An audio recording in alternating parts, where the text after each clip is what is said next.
Welcome to the Schmooze, Calgary's weekly community podcast where we bring together the voices, events, and stories shaping Jewish life in our city. I'm Don Shapiro with Jared Shore. Pull up a chair.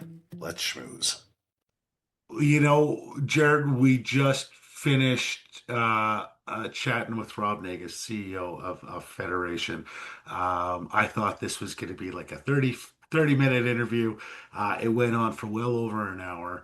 And boy, do I ever have a new appreciation for that role. I think people are going to be interested in hearing the not only the work that Federation does, particularly on an advocacy level, but certainly on a community building level, but on an advocacy level, what the inherent challenges are to communicating all of that action. I think Rob articulates it really well. I'm excited for people to hear it. Yeah, because like delineating the responsibilities and sort of what they would like to be able to do for the community. But there's certain lines that are drawn, and I think that they become a lightning rod. Or a lightning rod might not be the right term, but there's a lot more focus sometimes, I think, on federation, especially when times are a little bit tougher for Jewish community members, especially after October 7th. So do take on a little bit more of the lens and the focus is on them, the microscope is on them. But when you start adding up everything they've done and the way that Rob describes sort of the three different pillars and their responsibilities and everything that they have accomplished. Credit is, you got to give credit where credit is due. And I don't like giving credit to Rob because he lived in Edmonton before he came to Calgary, but I'll let that one go. I think he's actually a Quebecer at heart, if you want to know the real truth. I don't know which one's worse, but we'll let that one go. But yeah, no, I found him to be, just when you're looking for somebody to fill a role like that, passion has got to be, the number one thing you look for on anybody's resume, and certainly Rob has that. Definitely, definitely. Uh, Don, you and I talked about maybe just giving people a couple of resources to have a listen to or have a peek at. And I wanted to make one recommendation to people. Canada Land is a podcast organization that's been around for a number of years. But there is one series in particular. So Jesse Brown started Canada Land, Jewish guy from out east, I believe, quite left leaning. Then October 7th happened. And without defense of Israel, without it, he became persona non grata amongst his staff and amongst his listeners. And this was a huge eye opener for Jesse Brown. He's still part of Canada Land, still part of the leadership at Canada Land, but he has come out. I just listened to the fourth episode in a series called Is Life for Jews in North America Forever Changed? What's happening here? And it is excellent. The last two episodes, episode 3 with a Jewish anti-Zionist, the last episode with just someone that's part of the mobs that are weekly walking through Jewish neighborhoods in Toronto and Bathurst. They are eye-opening podcast. So we'll put it in the show notes. A great listen. Yeah, and I'll definitely take a listen to that one because that's gonna be great, and I appreciate that. We're getting these different perspectives from Canada because my podcast recommendation is one that I've listened to. It's UK based. It's called Trigonometry with Francis Ford and Constantine Kissin, and what intrigues me the most is how they present ideas. And in a lot of these other podcasts, it's almost pugilistic, right? It's me versus you, and it never appears to be that way from those two hosts, because they look at things logically. You don't really see them raise their voice. It's really good conversation from people who are supporters and not supporters, and when they're not, they really start questioning the logic behind not, because after October 7th, they didn't take a side. And then there was, I'll say about 6 to 7 months after, um, I have now chosen to take a side, and this is why. And it was probably one of the best arguments for supporting Israel that I've heard. So I'll throw that link in there again. It's going to be at the end there. Before we get to before we play the recording with Rob, I want to thank all our listeners. I want to thank our sponsors. I want to thank Jared and Rob. It's I just love working with you. This is good. This is exactly what I hoped this would be. Don, feelings mutual. Last night, and we're going to talk about it in the show a little bit, we were dealing with this issue with this business that had engaged in just gross hatred. And as we're dealing with this, I was sitting at Joseph at Joseph and the Amazing Technicolor Dreamcoat, the first Jewish community theater production since 1986. And I sat there while these guys were engaging in this hate in their business, and sitting there enjoying, smiling with members of the community. And I thought, that's Jewish Calgary. That's something to schmooze about. I love it. I love it. All right, folks, we're on to our podcast now, an interview and our schmooze with Rob Nagus. This episode of The Schmooze is brought to you by Fresh Start Mediation. At Fresh Start, we believe separation doesn't have to destroy families. It can reshape them. Our approach is built on respect, clarity, and collaboration, helping couples move forward with dignity and fairness. Whether it's parenting plans, financial agreements, or navigating tough conversations, Fresh Start works with both parties together, helping reduce conflict, time, and cost. If you or someone you care about is going through separation or divorce, you don't have to face it alone. Learn more at freshstartmediation.ca, because endings can still lead to new beginnings. Well, folks, I guess this is our very first interview episode, and we have a heck of an interviewee today, don't we, Jared? I'm looking forward to it, Don. Yeah, it's going to be a lot of fun. It's going to be a lot of fun. But before we get into that, we want to make sure that everybody's up to date into some of the events that are going to be happening over the next few days, over the next couple of weeks. The first one is there is Noah Tishby is actually going to be in the city. She's going to be here on December 7th. Between 1 to 3, and if you're interested in tickets, I believe they're $72 a ticket, but they are tax receipts, 100% tax receipt to be issued. And if you're interested in those, please go to the bnaibrithcalgary.org website, and you'll be able to get yourself tickets to see Noah Tishby. I'm really looking forward to that because I read her book, and it was incredible. She's definitely somebody I've followed for a very long time. Yeah, and an added bonus on that particular event, Don, is that Amanda Eskenazi is the Director of Education for Honest Reporting. Honest Reporting is one of our best resources right now, and so great to have Amanda part of that conversation as well.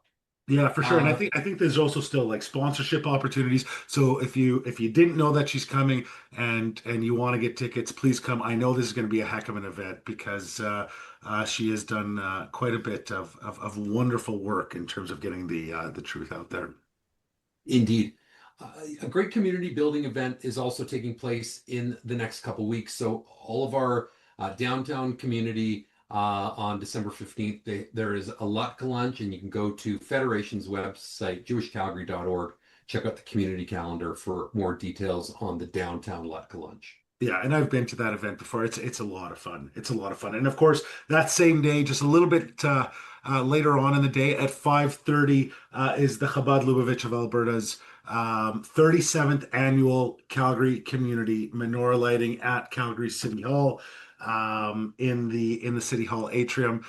We do know there was a little bit of excitement in the news a couple of years ago, but it's nice to settle back into a more just an opportunity to just really enjoy the menorah lighting and enjoy our Jewish roots here in Calgary, and just really bring in the holidays in a really nice way.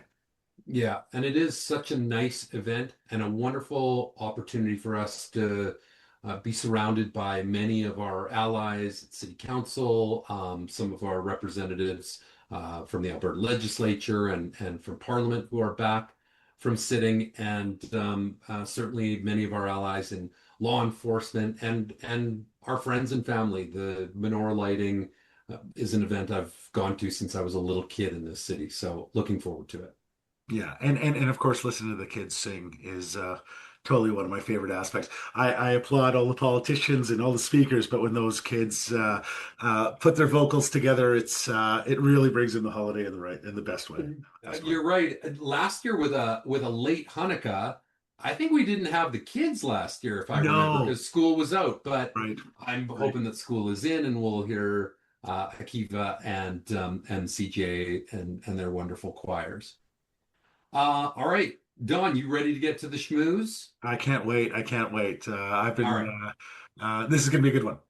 Yeah, indeed. Well, it didn't take a whole lot of debate to for Don and I to come to the conclusion that our first guest really needed to be someone who's actually relatively new to the city. Uh, our new CEO, relatively new, Rob's coming up on just about his first full year as the CEO of Calgary Jewish Federation. Rob came to us from London, Ontario, but was an Albertan way back and a Quebecer before that. So we're going to go through Rob's journey a little bit, but we're so pleased to welcome as our first guest at the Schmooze, CEO of Calgary Jewish Federation, Rob Nagus. Hey, welcome, Rob. Gentlemen, it's a pleasure to be here. And may I just say, I'm truly honored and humbled to be your first guest. And I'll just throw you some quick accolades to say that I think that you guys starting this podcast is incredibly meaningful. I think this can serve as a tremendous pipeline and convener for the community to learn about what's going on in our city. And yasher koach to you both. Rob, Thank you. we really appreciate that. And I think that it's kind of a joint thing, how comfortable we are with you. Also, you being our first guest is, because this is the first time we're doing this, we're totally going to mess this up. So thank you for being patient with us as we go through this. Oh, I hope the courtesy goes both ways. When I mess up, we support each other. That's what a community does. That's right. That's right. That's why we have editing tools, right?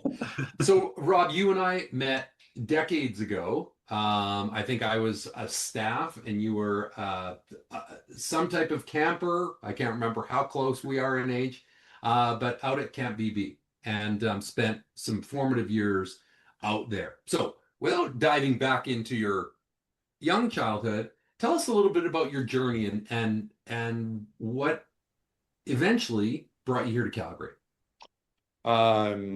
So just FYI, Jared, I have to say, back in the day, you're a few years older than I was. You were head staff, and I was a senior camper. I was an LTP and CIT at BB Reback.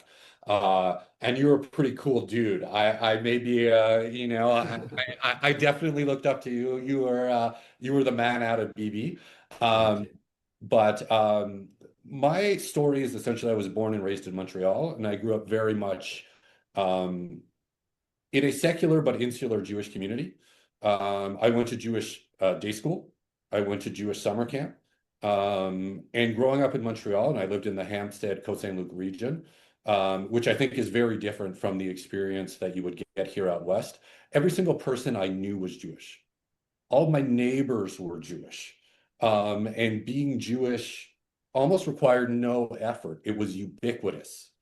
And certainly, loved my time in Montreal, incredibly formative.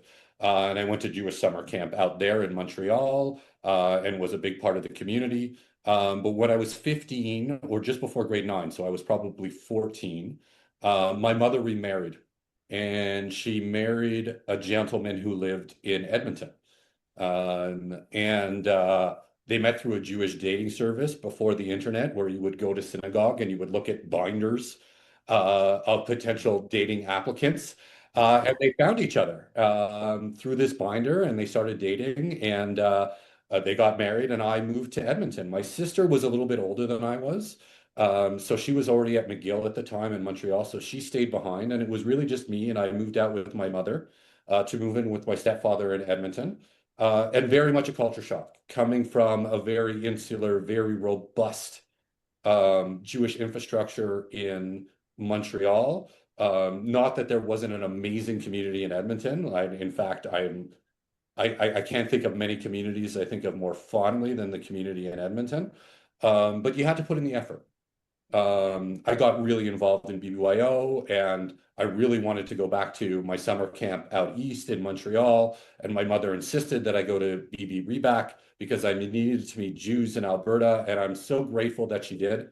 I think that's a huge part of who I am. I grew up with a really strong Jewish identity. And when I moved to Edmonton, it was the first time where I had to explain what that meant to maybe people who didn't have experiences with Jewish people. And I think that framed my experience and what I do now in a pretty meaningful way. So obviously I was involved in BYO. I went to BB Reback, and then I actually moved to the University of Calgary for my undergraduate degree that I studied communications. And when I graduated, I talked with my parents, and we decided collectively, I like to think I decided, but really we decided that I was going to move to Toronto. That's where the opportunity was. I'd studied communications. That's where a lot of my friends were moving. And in particular, what my parents said, that's where I would meet a Jewish woman. And moved to Toronto, enjoyed it. I started working in the corporate world to begin with, and had a great corporate experience. I have nothing bad to say about my corporate experience or the company I worked for, but I didn't find the work particularly meaningful. I wanted to do something that was a little more purpose-driven. And when I looked back at my time of all the things that I'd done that was particularly meaningful, it was Jewish summer camp that really stood out to me.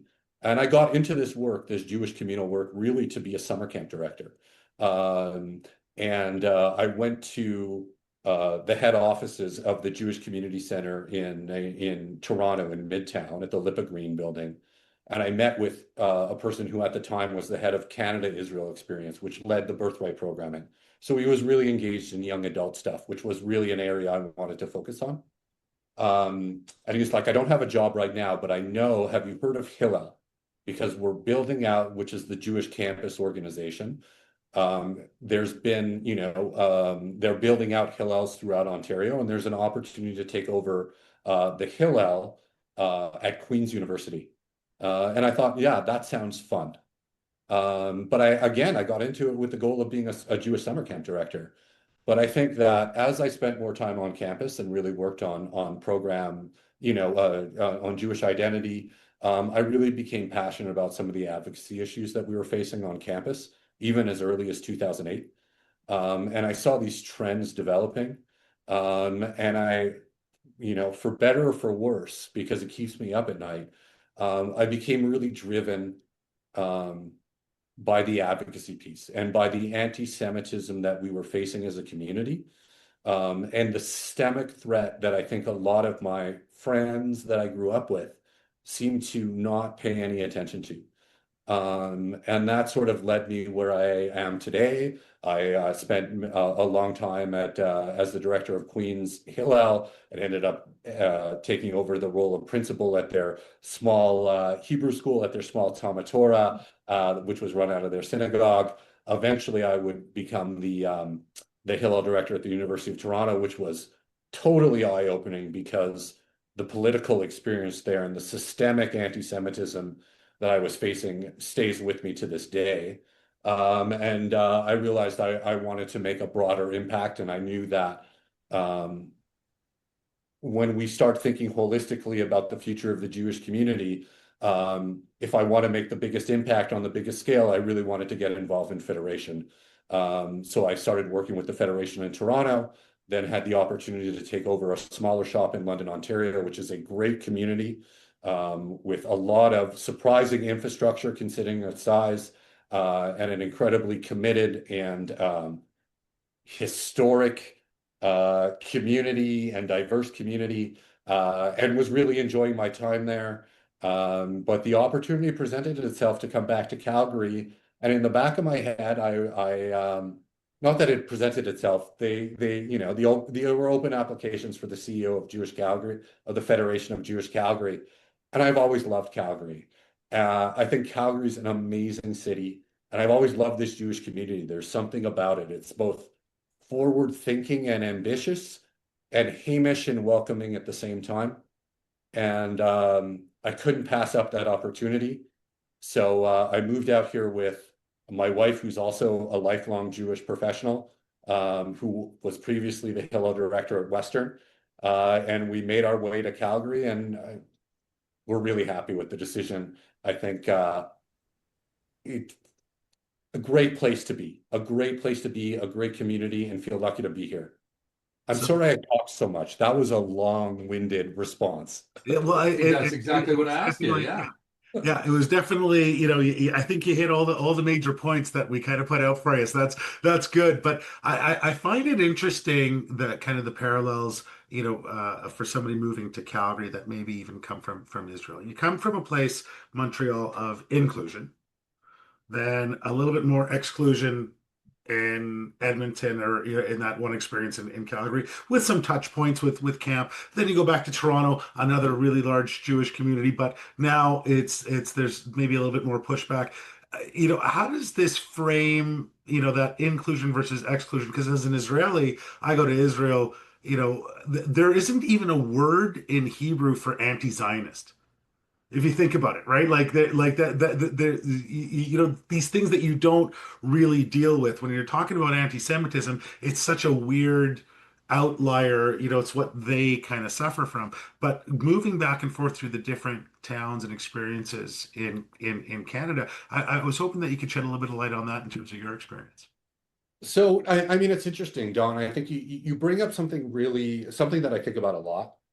And you bring up Montreal, where it's very insular, and I think there's a big distinction between, the Israeli community and the diaspora community, Right. because my nephew, my sister, and my brother-in-law, and my niece and my nephew live in Montreal, and the level of anti-Semitism, systemic anti-Semitism in Montreal is overwhelming, despite the fact that they have a really big and really strong and well-organized Jewish community.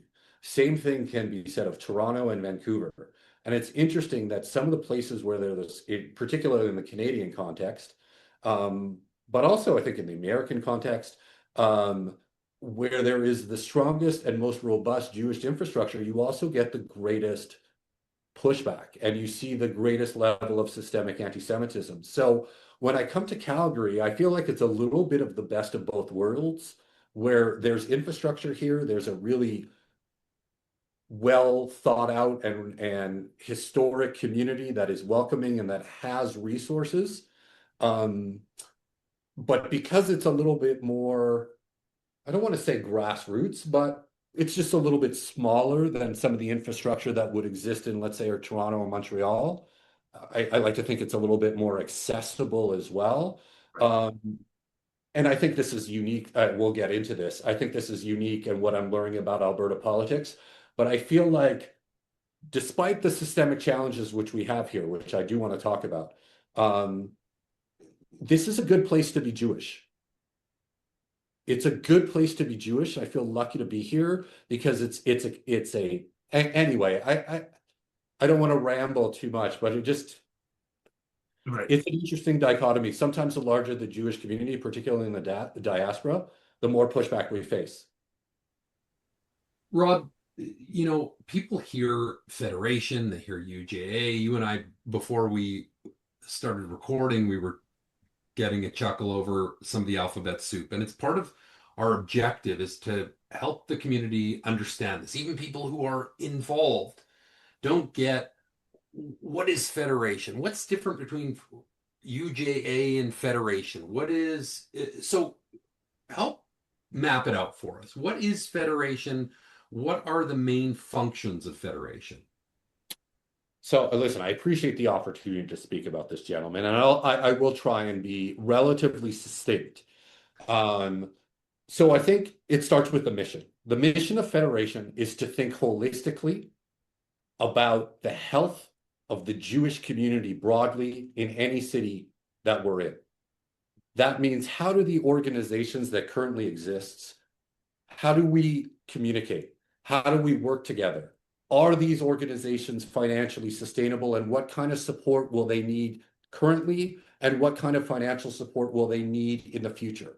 So there is a financial component to the Federation mission to ensure that what has been built is not only sustainable, but it's an outlet for people to come together and think creatively about what the future holds as well. Because the Jewish community, as we all know, is a living organism and you need to continually evolve and iterate to meet the times. And I think that's what Federation strives to do, certainly at a financial level. At another level, and I think this is a little bit unique to being what's called an intermediate size federation here in Calgary, is we do a lot of programmatic stuff. In addition to funding different partner agencies like our day schools and our summer camp, in order to make sure that Jewish identity and Jewish education is robust and meaningful in the city, we do our own programming also through Federation. A lot of that is done through our PJ Library programming, which works with young families. And I mean, it started as an initiative to hand out Jewish literature to families of newborns, but it's really evolved into really a community. And we're particularly lucky here in Canada, in Calgary, to have an amazing PJ Library director, Sydney Truax, and just a lot of buy-in from the community. It's a really meaningful and Hamish way to get involved. We also fund Hillel, which supports our students on campus. We have our Jack program, which supports young adults.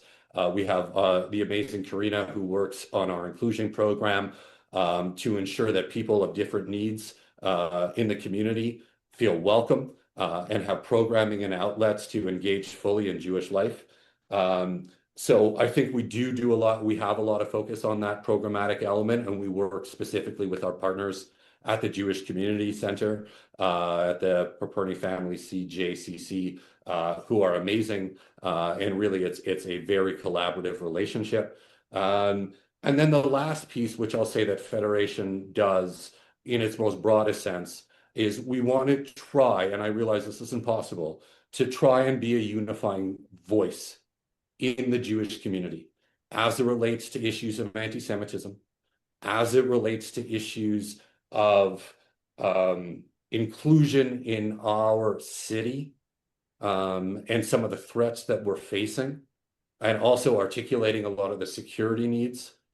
So we try, and through our community relations committee and through members of our board, establish relationships with local politicians at all levels in Alberta, our councillors, our mayor, our MLAs, our MPs, to ensure that the Jewish voice is loud and robust, and constantly being heard, particularly in times, quite frankly, post-October 7th, where I think we saw these trends and these threats bubbling on the surface, but certainly post-October 7th, federations have really had to pivot. And the advocacy and security piece of what we do has become so, I don't want to say overwhelming, because I think that we've had leaders and we have people stepping up to meet the challenge. But it's all encompassing. It's all encompassing.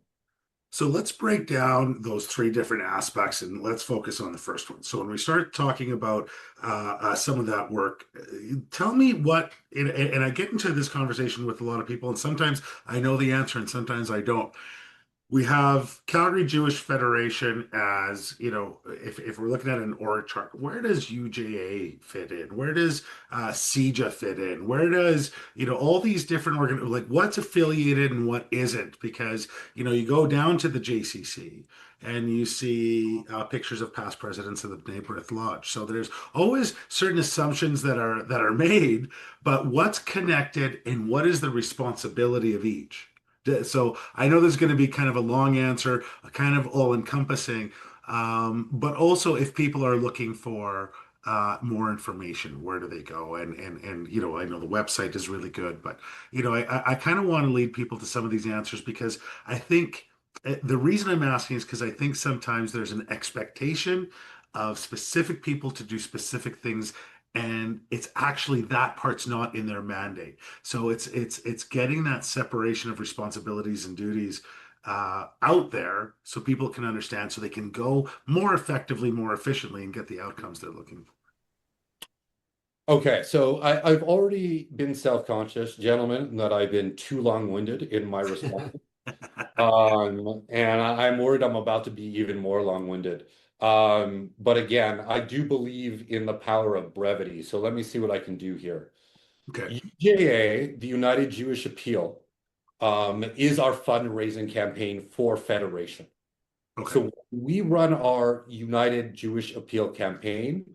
All the funds come into the Federation. It is managed by the Federation board. And then we determine how to allocate that process based on what the community needs are. Okay. So like, give me an So example. What would be one of the and things that you? Federation are deeply connected. Okay. So give me an example of some. So you get funds for UJA. Where would that board then say certain funds are needed for what services? So I think that goes into some of the programmatic elements that we offered. So we run the PJ Library program, the inclusion program, Hillel, Jack. We try and provide broad community events that are really meaningful and engaging. All of the Holocaust education work, which I can't believe I haven't mentioned yet, which is so critical to our portfolio. So we support Holocaust education in the city. Anytime we want to commemorate major events, so let's say the October 7th commemoration, or in January we have International Holocaust Remembrance Day. In May we always have the Yoms, Yom HaZikaron, Yom HaShoah, and Yom HaAtzmaut, making sure that the community that we're doing large-scale, broad-reaching, big tent programming that reflects the Jewish calendar and just a deep intrinsic piece of our Jewish identity. The other thing that we do is we provide funding to a lot of our partner agencies. So we provide funding to the Jewish Family Services of Calgary. I feel like I just got that acronym wrong, and I'm terribly embarrassed by that.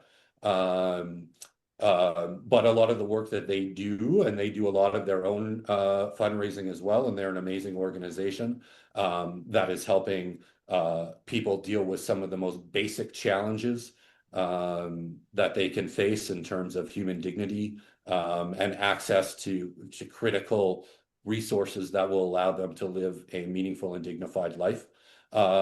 We also support the two day schools in Calgary, Calgary Jewish Federation, as well as Akiva. And we're deeply invested in their sustainability and the critical work that they're invested in, and the great work that they do.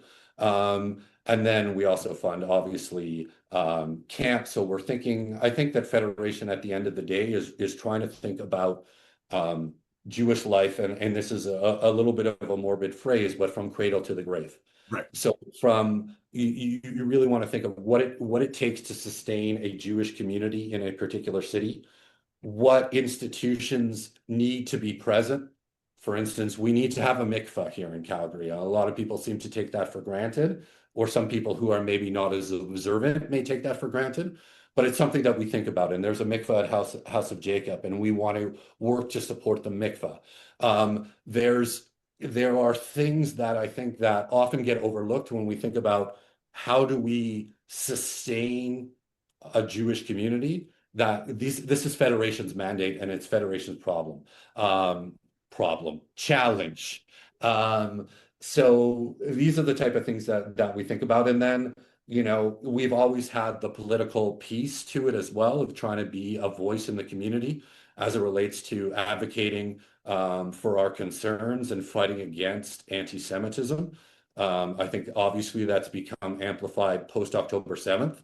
But I do think that for those of us who are intimately involved, not that we saw October 7th coming, I think we saw a lot of the anti-Zionist and systemic threat was sort of hanging over our heads for pre-October 7th is to put it delicately. So we think about that. We think about the security of the community and our relationship with local law enforcement, with RCMP, with CSIS.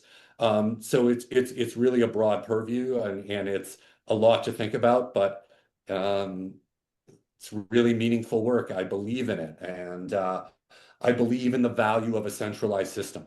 I also believe in the value of grassroots organizations coming up and filling needs that maybe the Federation can't fill at that particular time. I think we're also somewhat limited, though I think we can always articulate our Zionist voice and our Jewish perspective.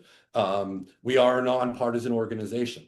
That is part of who we are as a federation. That is part of our requirements to the Canadian Revenue Agency. And I think that other organizations fill a vital role that maybe Federation can't always fill. But I think when Federation's at its best, we're helping to convene all those voices. Right. Okay, we're going to talk about that in a second. And I think it's a really important point, because I think a lot of people are going to be interested in hearing more about that dynamic and where Federation is a front of stage and then sometimes where they can't be, as you're alluding to. Before we get to that, I think there's one other part of the funding piece, which I think is quite important. And you alluded to it a little bit at the beginning when we were talking about Federation, what Federation does. But Rob, maybe you can just talk a little bit, and then I've got a follow-up on it, on IBP, which is, again, part of the alphabet soup, but the integrated bursary program, because that is a huge part of what Federation does. Am I right? It's a fundamental piece of our identity. I'm embarrassed I didn't mention it. Thank you, Jared, for bringing it up. You did. You did mention it. You didn't label it as IBP, but yes. And my apologies to our amazing IBP committee of Beth, Ellen, and Debbie, who worked so hard on this portfolio, and some of our staff people. So the integrated bursary program, the goal is to ensure that every child in Calgary who wants to access Jewish school or Jewish camp has the ability to do so. Wow. That cost should never be a barrier to getting involved in Jewish life and to helping cultivate a meaningful and long-lasting Jewish identity.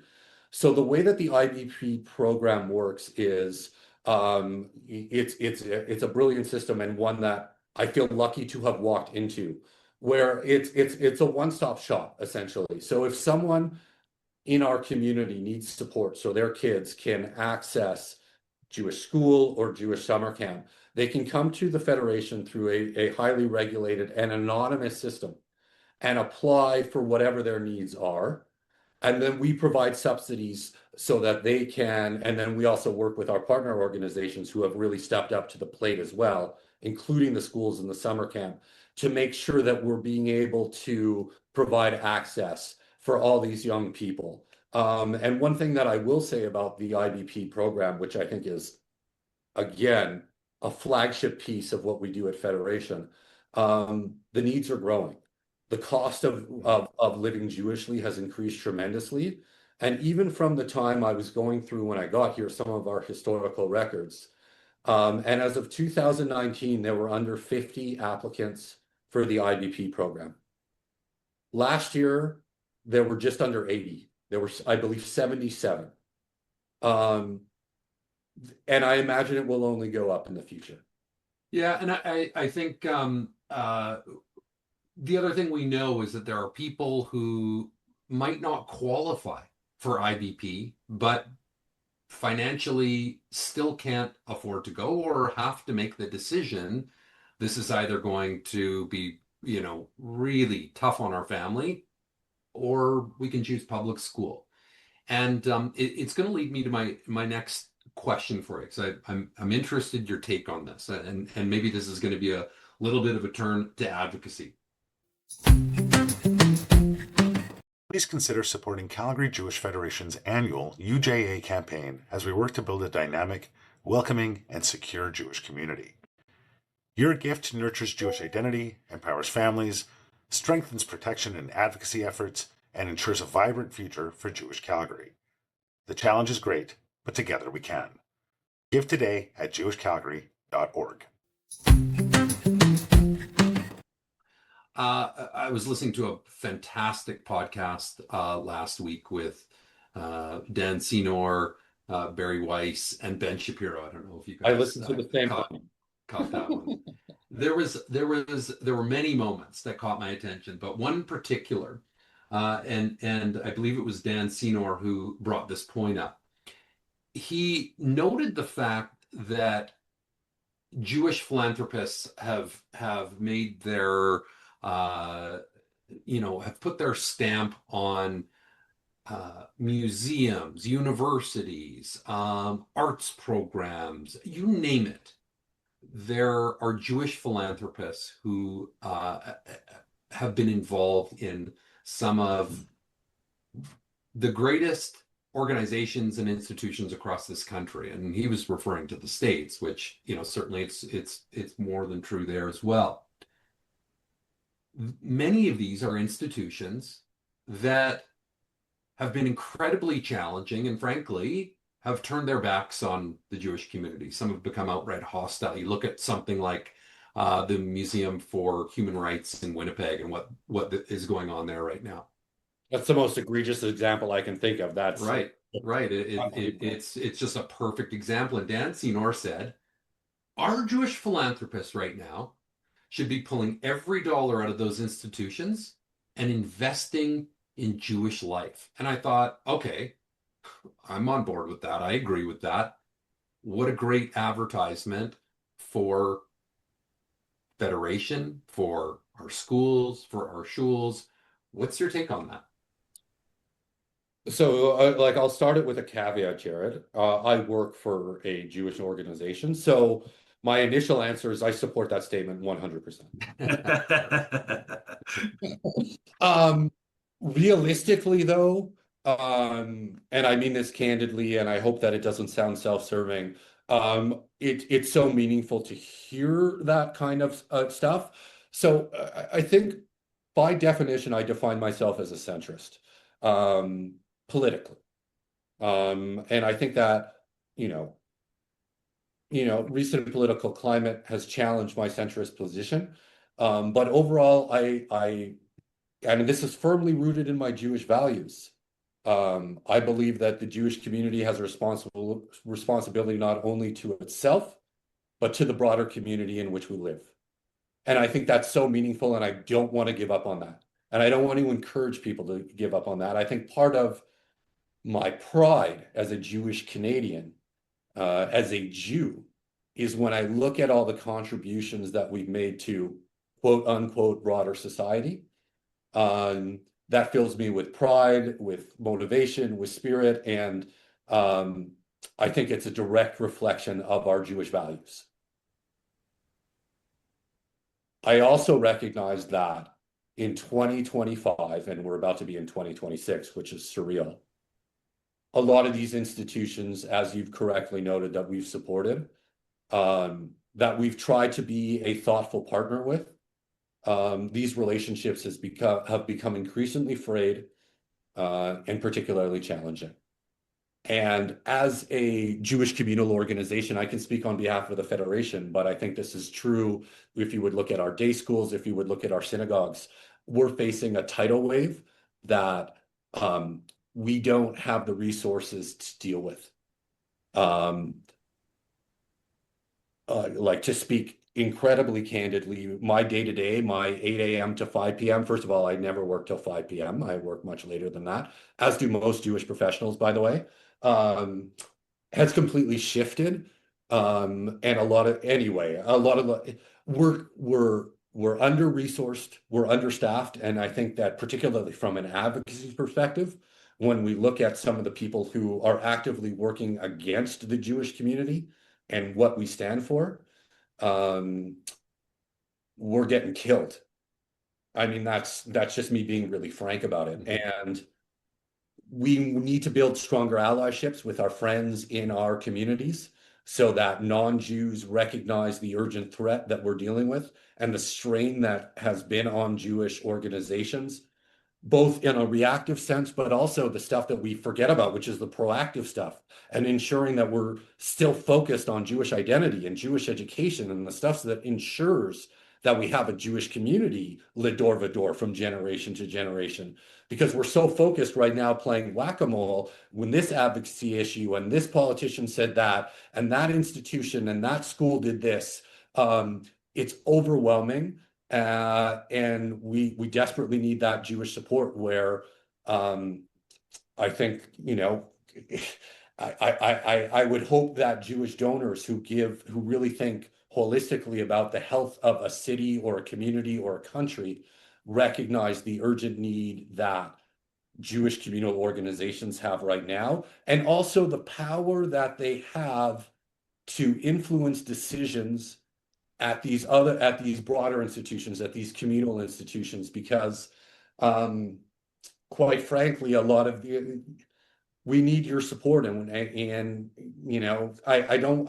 came on this podcast promising myself I was not going to be alarmist, but here I am, and we're like kind of at war. Right. We're at war with some of the critical institutions that support our life here in Canada, and relationships that we've taken for granted are being frayed in real time.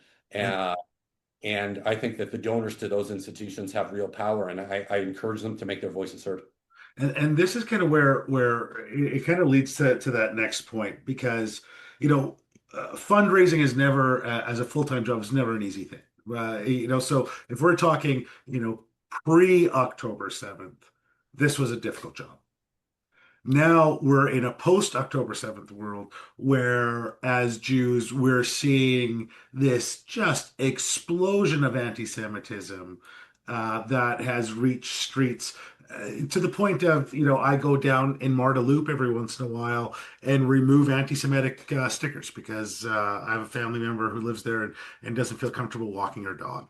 Like, it's absolutely ridiculous that these are things that we have to do. And the community is upset, and the community is surprised, and we can have an intellectual conversation of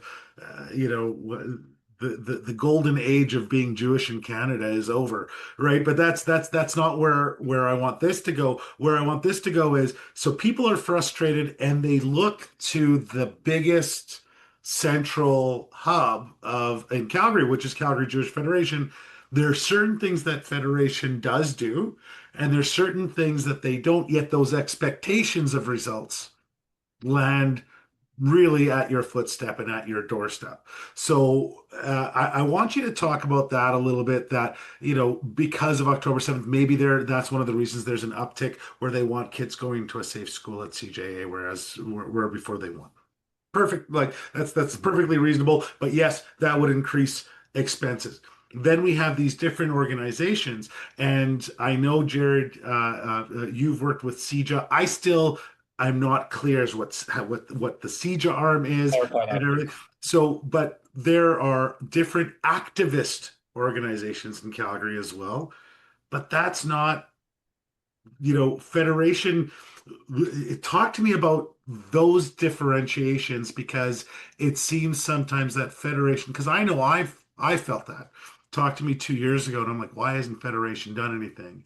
And then I learned, well, that's not actually it. This isn't in their purview, or this is what they have done that is within their purview to help or assist or guide.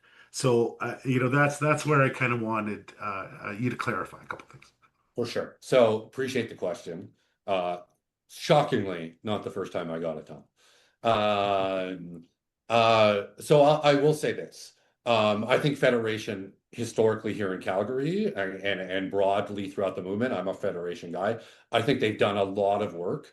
A lot of it doesn't get articulated and communicated effectively, and that's part of the challenge of the work that we do. I think that by and large, we've really tried, and Calgary has done an amazing job, and I was lucky to walk into it, of sustaining and maintaining relationships with key political players and decision makers, both in the city and in the province. And I think we're constantly working with those relationships. And I think that sometimes we feel a little bit handcuffed, not handcuffed, but part of our challenge is that A, we're not partisan, and B, we're trying to represent the biggest tent possible. We want to build the biggest tent and the most inclusive space. And combative rhetoric, I think, is something that, and this is something that is not unique to Calgary. It's not unique to Canada. I think this is something that's happening throughout the diaspora, and has been part of mainstream Jewish life, is that diplomacy and the high road was always the default answer. And I also think that we were thinking and still are, thinking very vertically. So we as a Jewish community were relatively small. We have limited resources. We should focus our efforts on the people who have decision-making powers and getting in those rooms to be able to articulate the Jewish concern to the people who actually have the power to influence decision, and to enforce policy or implement policy. And I still think this is the right way to go. And this leads me to where CIJA comes in. So just really quickly, the Center for Israel and Jewish Affairs, CIJA, is the advocacy arm of the federation. So all of the federations across Canada, we support the work that the Center for Israel and Jewish Affairs does. They're primarily focused on advocacy at a federal level, but they do provide provincial support. I'm really excited that thanks to an anonymous donor here in Alberta, we'll be opening an office very shortly here so that we will get additional provincial support from the Center for Israel and Jewish Affairs.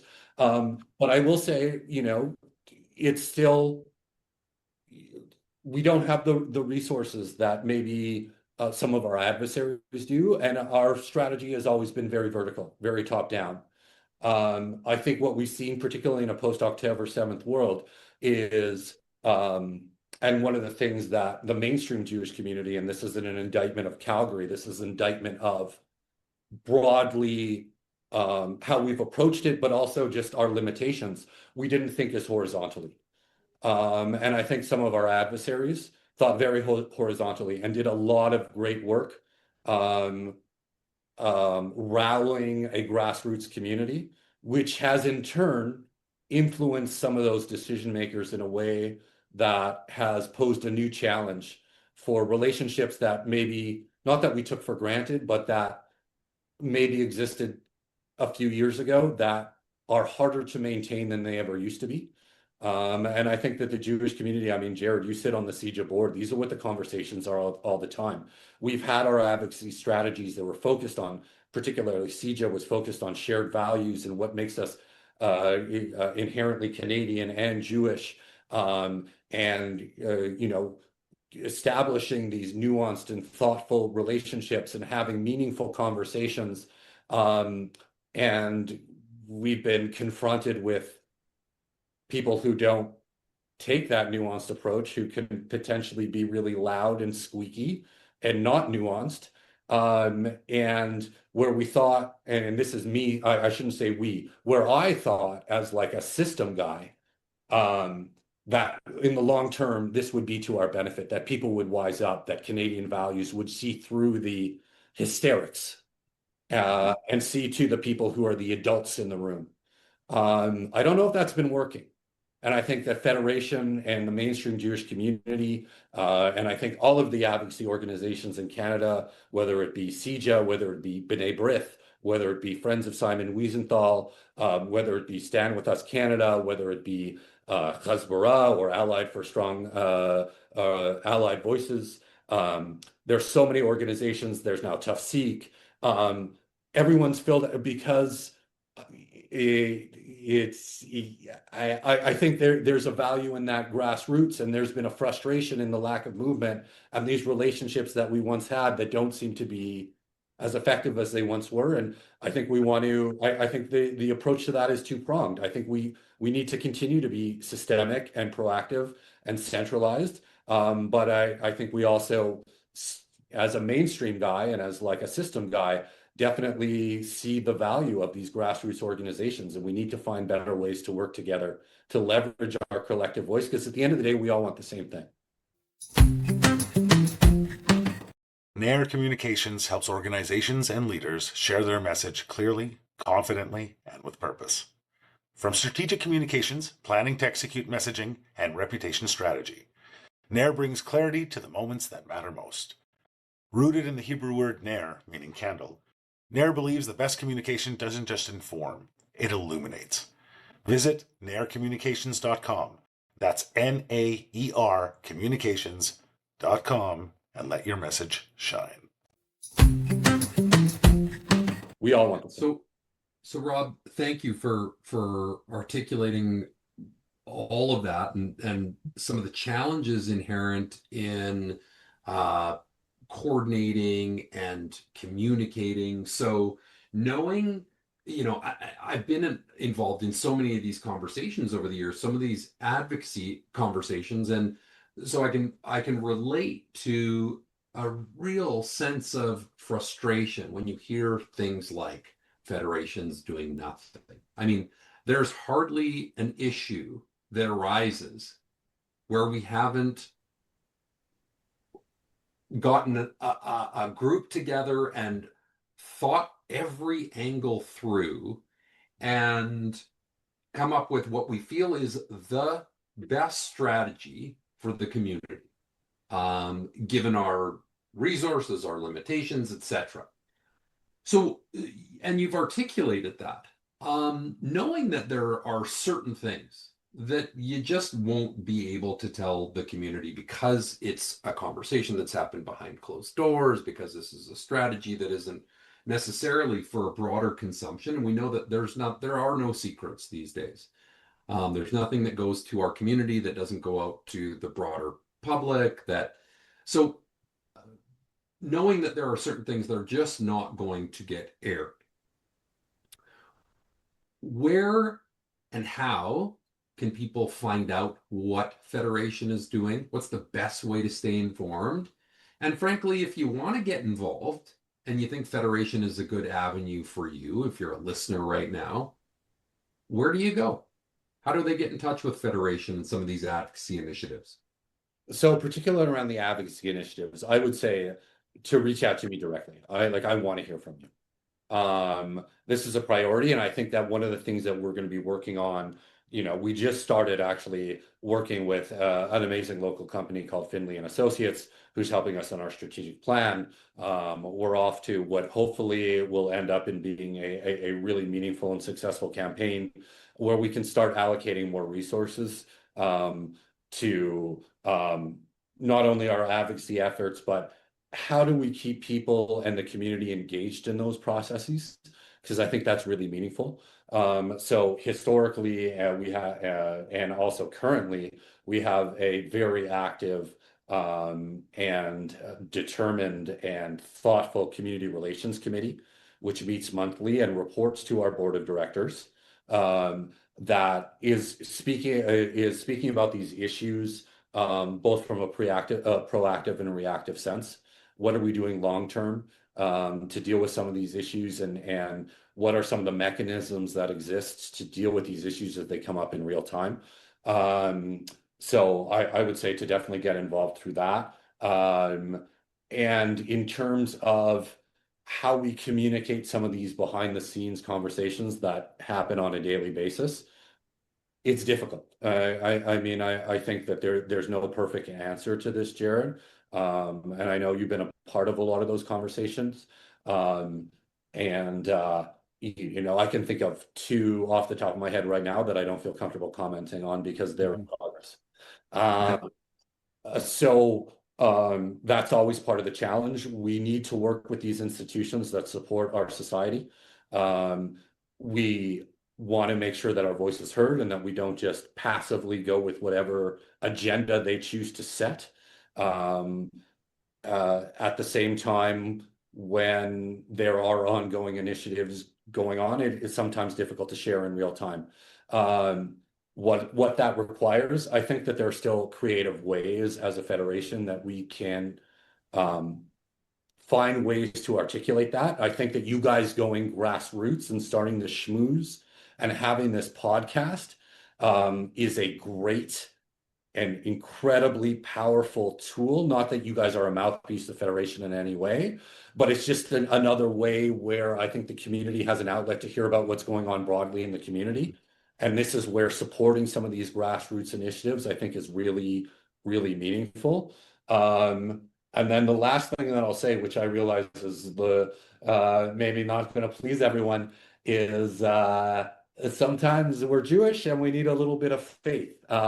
Know that the leaders of Federation, both from a staff perspective and particularly from a lay perspective, care so much about these issues. We're obsessed with it.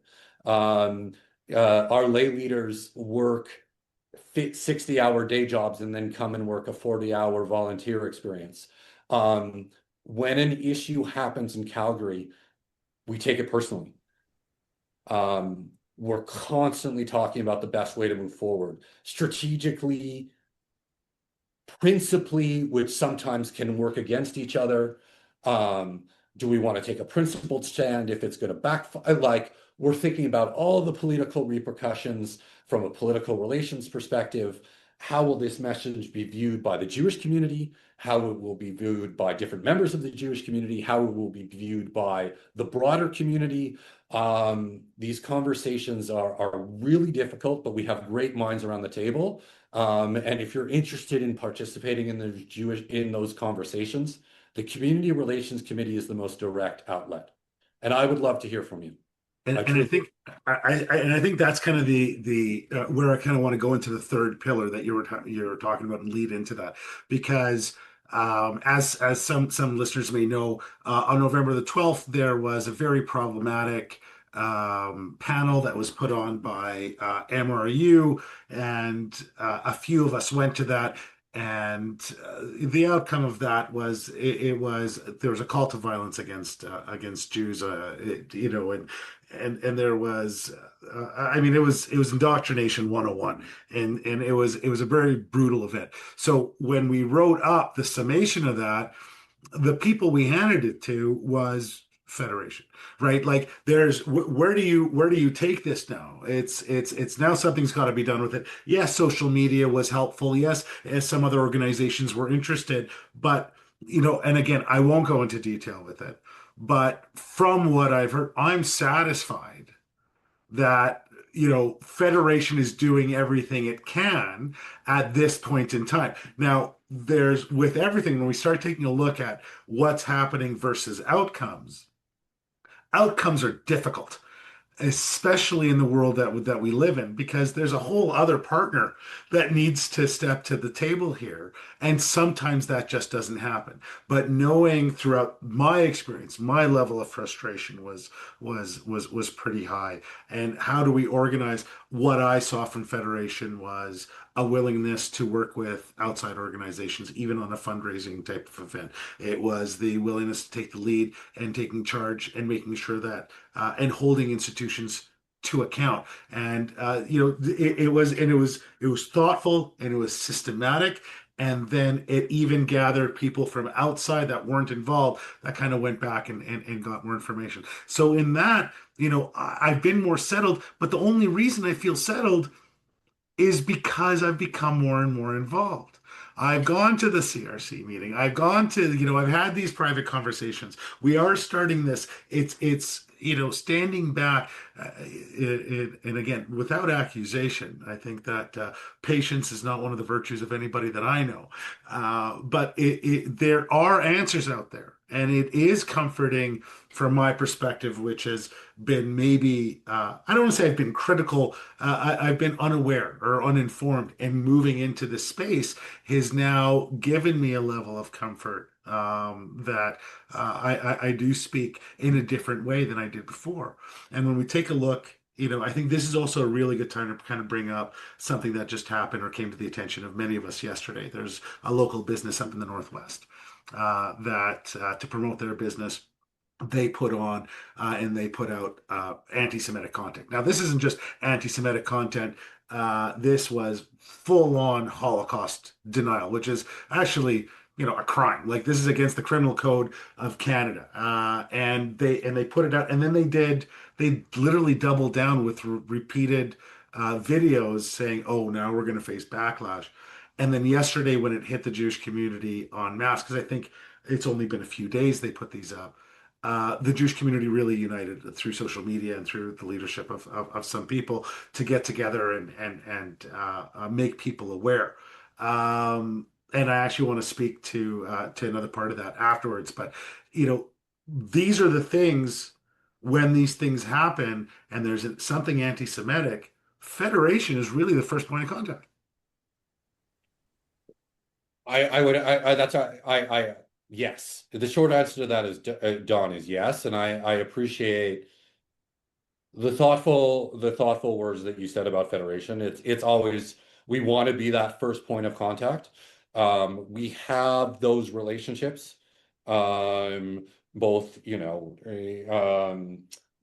certainly with law enforcement, and do not that I don't want to get into details about this particular incident, but we have a broad network of people that we can call on when when a situation like this would happen. But I also think there was tremendous value in just the grassroots and letting people know what was going on.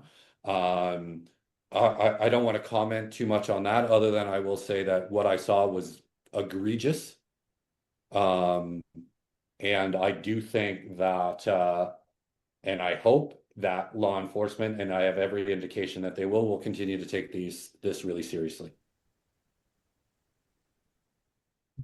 Well, The earlier sorry, today, go ahead. when Jared and I were kind of discussing this, and we recorded our a previous episode, we just decided, the incident did occur in Ward 4, and we decided to reach out to the counselor.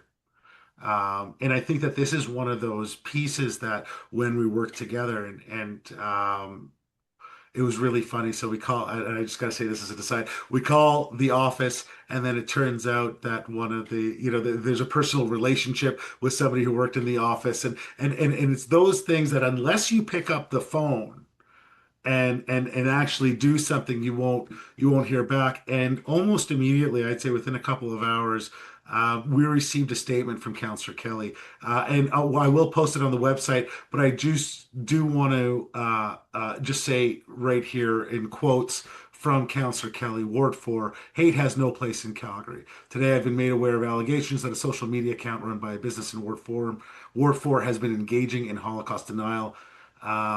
This has hurt the Calgary Jewish community, and its feeling is readily apparent. Denial of the Holocaust is morally and factually wrong and is also a criminal offense in Canada. And he encourages from there, to take action.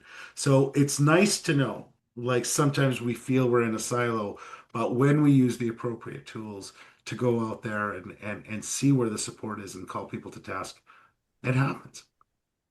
This is where I think that, we all need to work together, and kudos and thank you to Councillor Kelly for a strong and principled stance Yeah. on this issue, because I think the greatest fear that we have, and this is a perfect example of it, is that this type of normalization of anti-Semitism is just becoming par for the course. It's becoming ubiquitous, and people just dismiss it as, and that's when it becomes truly dangerous. And that's why I think that we as a community feel a systemic threat, because these individual instances are not dealt. I don't want to comment on this one because hopefully it will have some kind of thoughtful and diligent resolution to this, and responsible resolution to this. But when this stuff doesn't get dealt with, I mean, then not only is it a huge blow to the Jewish community in the short term, in the long term, it gives permission to other people to do this. And then it becomes systemic, which is a word I think I've overused on this podcast. But it's a word that's really top of mind for me every day, because when unfortunately, most of the incidents of anti-Semitism, being a federation director, come across my desk. And sometimes it's tough to delineate, to be like, yes, this was anti-Semitic, given current hate laws and given what we know about the system. There's really only so much that we can do. This is technically, they're going to claim it's anti-Zionist and not anti-Semitic, and it's going to fall under the purview of academic freedom. There are all these little loopholes, and then there are only so many challenges that we can take on, and I hear it all, so I'm really biased. This one that happened yesterday, or that we were all alerted to yesterday, to me is so egregious that I'm optimistic that we'll have action at a institutional level on this, hopefully shortly. Yeah, and I think it just goes to show the challenge. It's a great exemplar of so many of the things we've been talking about tonight, which is a unified approach, a thoughtful approach, also an approach like Federation is working hard in the background on this, but isn't going to be front and center. And like you said, and Dawn has reiterated, you don't have to entrust your fate to Federation. It's not what we're saying. But have some faith that a tremendous amount of thoughtful work is happening. And that does not absolve you from getting involved. Any of us, any and all of us. Rob, we could go on for hours, and I think actually we'd probably all be happy to.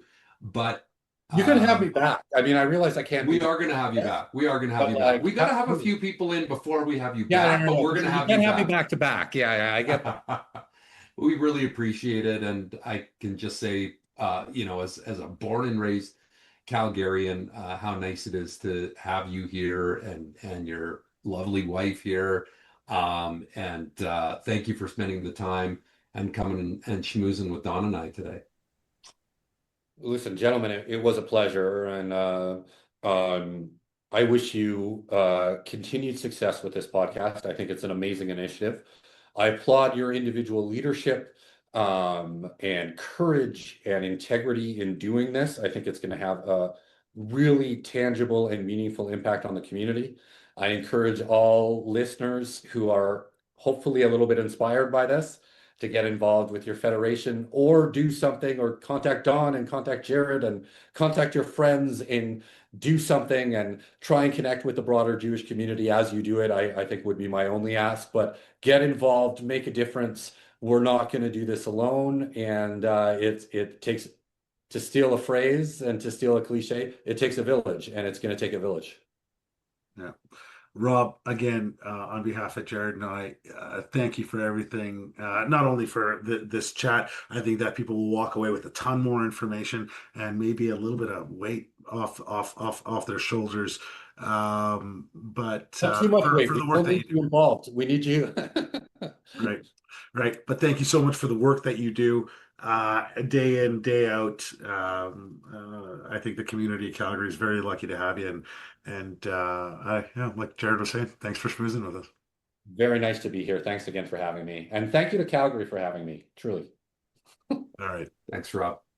Thank you, everybody. And we'll see you next time on the Schmooze.